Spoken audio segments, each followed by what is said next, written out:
There are approximately 25 million Sikhs in the whole world, with over 500,000 Sikhs presently living in the United States. That is a huge number for a population, and hence it's very imperative to ensure proper representation and respect for those members. However, with the current political climate, one often hears about adversities faced by the members of all age groups in the Sikh community, be it via bullying in a school or restrictions and discrimination at a workplace or others.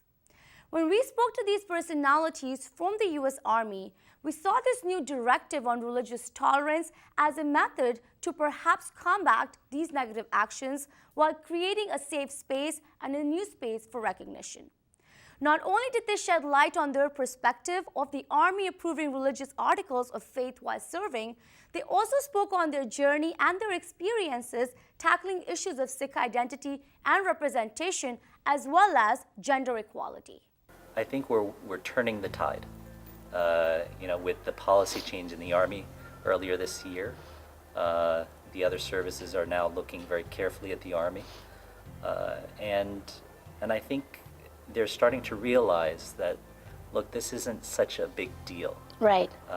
Last year, the Army actually spent over $750,000 Wow. on a study just to see whether gas masks could form a good seal, if they could, the helmets could fit with the turbans.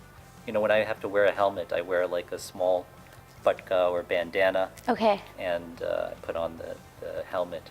And the study showed essentially what we already knew, which is that, look, I can get a good seal with my beard, I can wear a helmet, I can wear all the safety equipment, I can be a great soldier.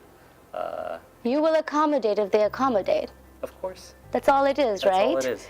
And now there are 46 that have gotten the accommodation for the turban and beard. Wow. Yeah. 46 serving right now. Right now. In the nation. In the Army. In the Army. And that number will continue to grow. And we, through a nonprofit that I formed called SEVA, Sikh American Veterans Alliance, Right.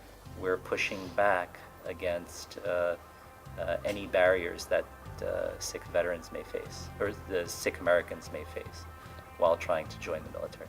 Just talking on your entire experience when you did get the attendance approved in the US Army, you were news on all front pages. Media took you positively and negatively on all aspects. When you were going through that journey, how much of that really mattered to you? And how much would you owe that kind of awareness that came for the support you got eventually with all the petitions signed, with all the Congress people, as well as US Army personalities that supported you? I think media work is critical.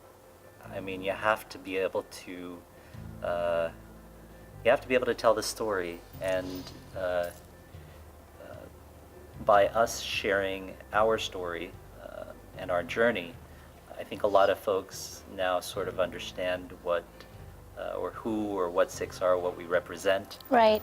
It's a great way to again push back against ignorance and hate. If Sikhs can now serve as military personnel, if Sikhs can serve as police officers, Yes. As firemen, as EMS, Mm-hmm. and they go and serve their communities, that's a level of engagement that we need.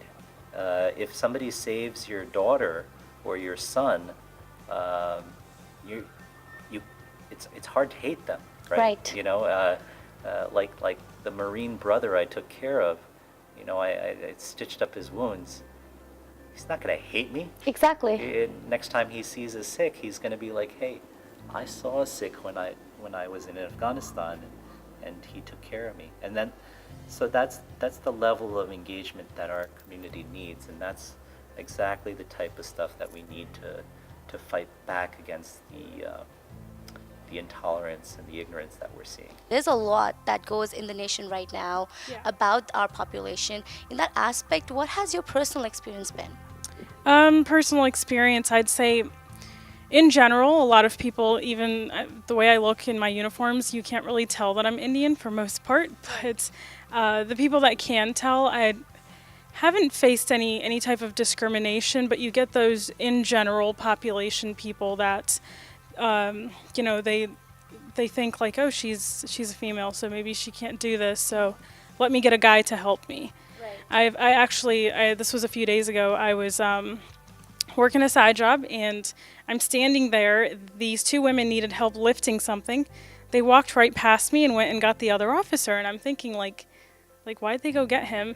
And they had to lift something, and I was like, wow, they didn't ask me or even acknowledge that I'm here. I was.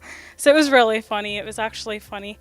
So you get that kind of stuff, but that's like general things. Do you think that when a person of your ethnicity and religion joins the forces, do you think it's on that person to voice their opinions and to make sure that they establish themselves as a strong person before someone can even identify them in that aspect? Yeah, I think, like, I got this opportunity to come here and talk to you guys today. I think it's a great honor to be able to talk to my community and to empower other women or young girls to join the military. And there's so many opportunities within the military that you can pursue, so it's amazing. I think that our community is sometimes very confined, in a confined box, so you don't see what's outside of that box.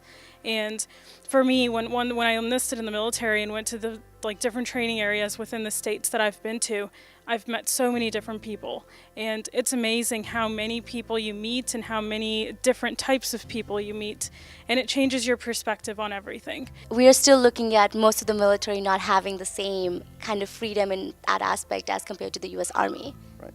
Well, if there are Sikhs in the Air Force or the Navy or the Marine Corps, or Coast Guard, or any of the branches of the service, they should know that they have a set process already in place that's been set forth by Colonel Kalsi. So he's done the hard work. He's chipped the blocks of stone, and anyone who wants that same recognition, they can follow his footsteps because he's already blazed the trail, and they can bring that into their branch of service. So if you have a young American that wants to join the Air Force and he comes from a Sikh background, he can look at the examples that's already been laid out and have that voice and be able to express that to his commanding officers and bring that up to the highest levels of the department. Time for another short break. Stay with us on Sikhs in the U.S. Army and Inside Story.